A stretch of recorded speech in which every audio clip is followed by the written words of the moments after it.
அனிதா, நீங்களா? உள்ள வாங்க. பயங்கர மழை இல்ல? முதல்ல தலை தவிட்டுங்க. தேங்க்யூ.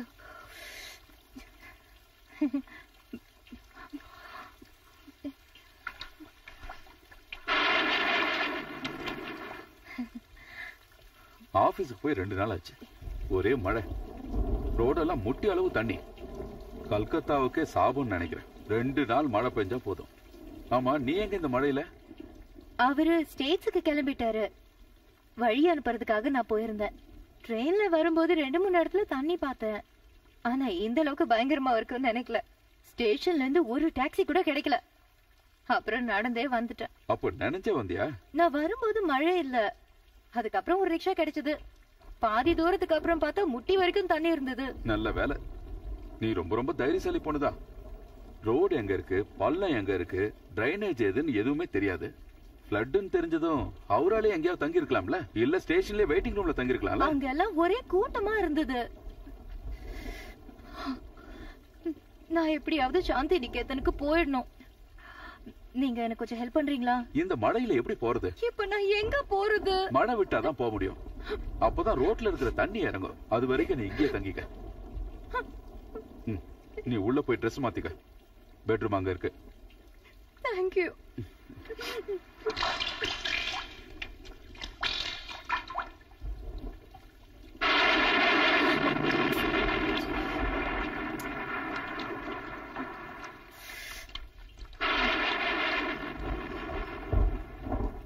டீ குடிங்க. தேங்க்யூ.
நேத்து அப்படி நடந்துகிட்டதுக்கு என்ன மன்னிச்சிரு.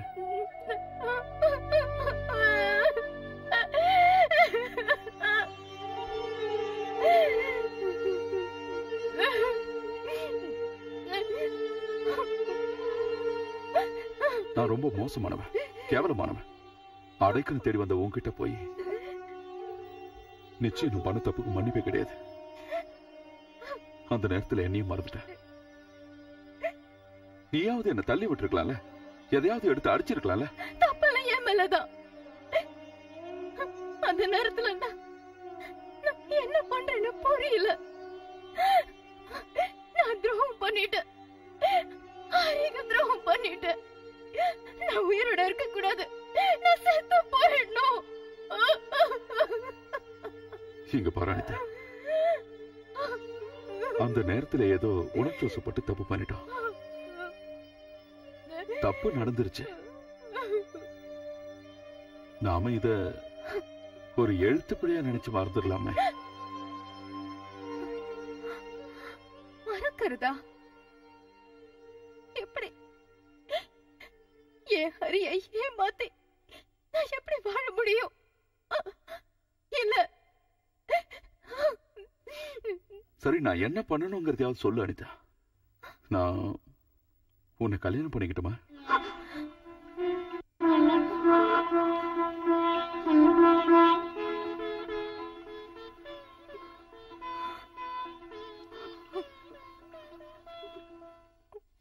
அப்போ அந்த பொண்ணை கல்யாணம் பண்ணிட்டு திரும்ப அந்த வீட்டுக்கே கூட்டிட்டு போறியா?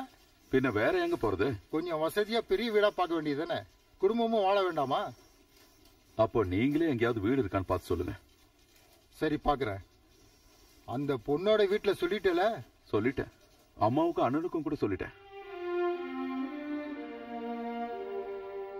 அனிதா, ஒரு வார்த்தையாவது என்கிட்ட பேசலாம்ல?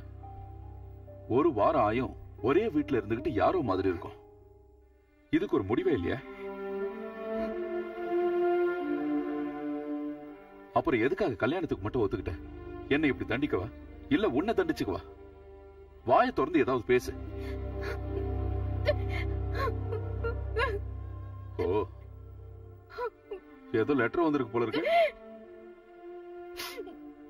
To mister Chandradas, brutal but congratulations, doctor Harikumar. ஆமா, ப்ரூட்டல் தான், கொடுமை தான் நடந்தது. ஆனா முடிஞ்சிருச்சுல்ல. இதுக்கு நாம 2 பேரும் மட்டும் காரணம் இல்ல, விதி. இது எல்லாத்துக்கும் விதி தான் காரணம். நமக்குள்ள இப்படி நடக்கும்னு நினைக்கலையே. ஆனா இப்போ நம்ம 2 பேரும் இதை ஏத்துக்கிட்டு தான் ஆகணும். உன் ஹரி அளவுக்கு நான் பெரிய ஆளு இல்ல, டாக்டரோ இல்ல இன்ஜினியரோ இல்ல, ஒரு சாதாரண மனுஷன், நடுத்தர வர்க்கத்தை சேர்ந்த சராசரி மனுஷன். என்ன வெறுக்கலாம், என்ன திட்டலாம், ஆனா அவமானப்படுத்தினா என்னால தாங்கிக்க முடியாது. அனிதா, போராட்டத்துல என் வாழ்க்கையை தொலைச்சவனா, குடும்பம், மனைவி, குழந்தைங்க, இதையெல்லாம் நான் என்னைக்குமே எதிர்பார்த்ததில்ல. ஆனா இனிமே என்னோட வாழ்க்கையில ஒவ்வொரு நாளும் உனக்காக தான் வரப்போறேன். முழுசா நீ என்னை ஏத்துக்க மாட்டேன்னு எனக்கு தெரியும். நான் உன் மேல வச்சிருக்கிற பாசத்துல 100 பகுதியை நீ என் மேல வச்ச போதும். உன்கிட்ட நான் எதிர்பார்க்கறதா தான். Anitha,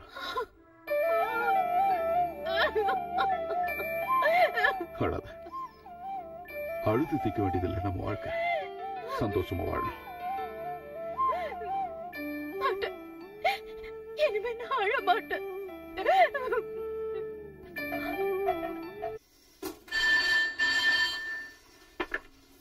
hello, India times. ஆமா, சந்திரதாஸா? எங்க இருந்து? ஹோட்டல் பேர் என்ன? Room number? உடனே வரேன்.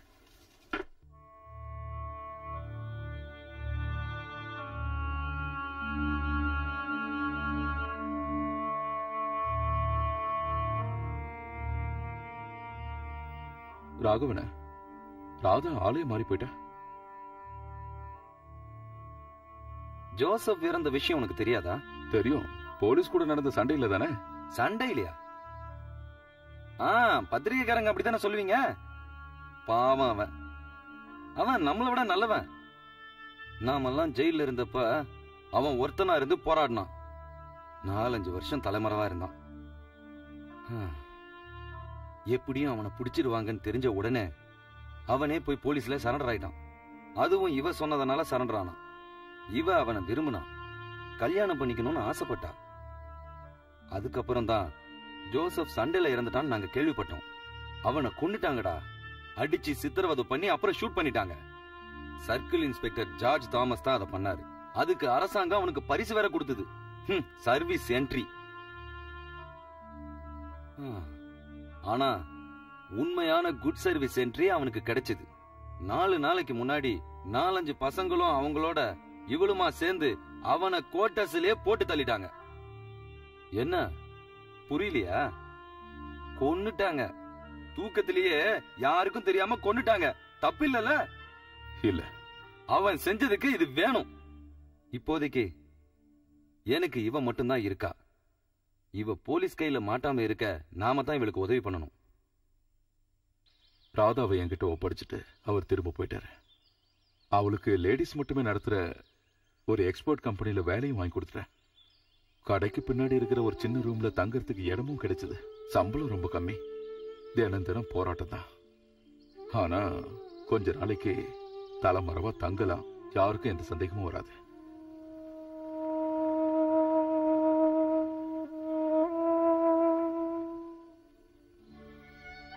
உனக்கு இப்போ வருத்தமா இருக்க? இல்ல.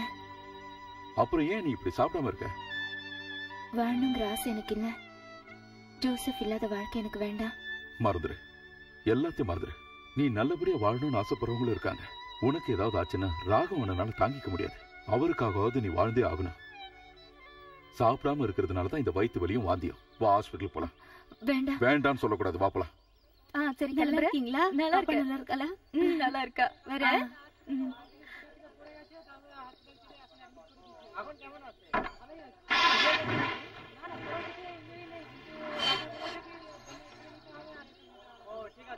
சரி சரி சரி சரி, அழாத கண்ணா, என் சொல்லல. அங்க பாரு, அங்க பாரு.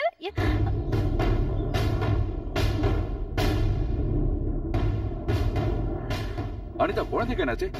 எப்படி அடிபடுச்சு? ரொம்ப அழறாள, என்னாச்சு? ஒண்ணு ஆகல. என் குழந்தை அழுக நிறுத்த எனக்கு தெரியும். நீங்க போய் அவளை கவனிங்க. அனிதா, இவ யாருன்னு தெரியுமா? நான் எதையும் கேட்க விரும்பல.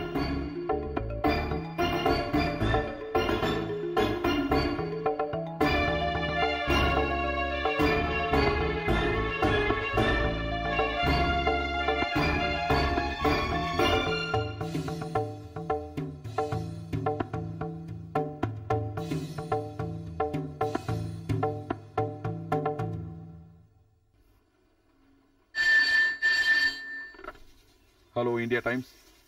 Yes, Chandradas speaking. What? Is it true, sir? No, nothing. Gopal, ராதாவை அரெஸ்ட் பண்ணிட்டாங்க. யார் உன்கிட்ட சொன்னா? எடிட்டர் இப்பதான் போன் பண்ணாரு. கண்ட்ரோல் ரூம்ல இருந்து கிடைச்ச மெசேஜா. ராதாங்கிற ஒரு நக்சலைட் அரெஸ்ட் பண்ணிட்டாங்க. உடனே நீ அங்க போய் விசாரிங்கிறாரு. சரி, நீ போ, நான் வரேன்.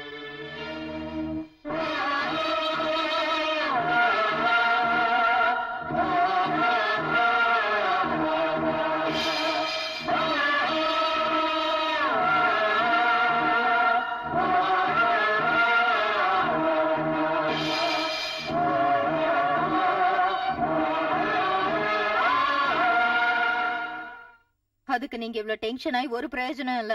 கொலை பண்ணிட்டு எத்தனை நாள் தான் தலைமறைவா இருக்க முடியும்? எனக்கு என் குழந்தை, என் புருஷன், என் வாழ்க்கை மட்டும் தான் முக்கியம். வேற யார் பத்தியும் எனக்கு கவலை இல்ல. குடும்பத்தையே ஒதுக்கிட்டு வாழ்றதுக்காக வந்தவனா.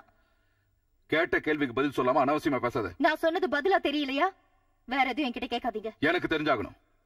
இந்த விஷயம் எனக்கும் உனக்கும் கோபாலனுக்கு மட்டும் தான் தெரியும். ஊர் பேர் தெரியாத ஒரு லேடி தான் இன்ஃபர்மேஷன் கொடுத்தாங்கன்னு கண்ட்ரோல் ரூம்ல சொல்றாங்க. எனக்கு சந்தேகமா இருக்கு. இல்ல, கன்ஃபார்மா சொல்றேன். இன்ஃபர்மேஷன் கொடுத்த லேடி நீதான். கொடுத்திருந்தா அது மட்டும் உண்மையா இருந்தா நம்ம உறவு முறிஞ்சிடும். சொல்லுடி. நான் தான் கொடுத்தேன்.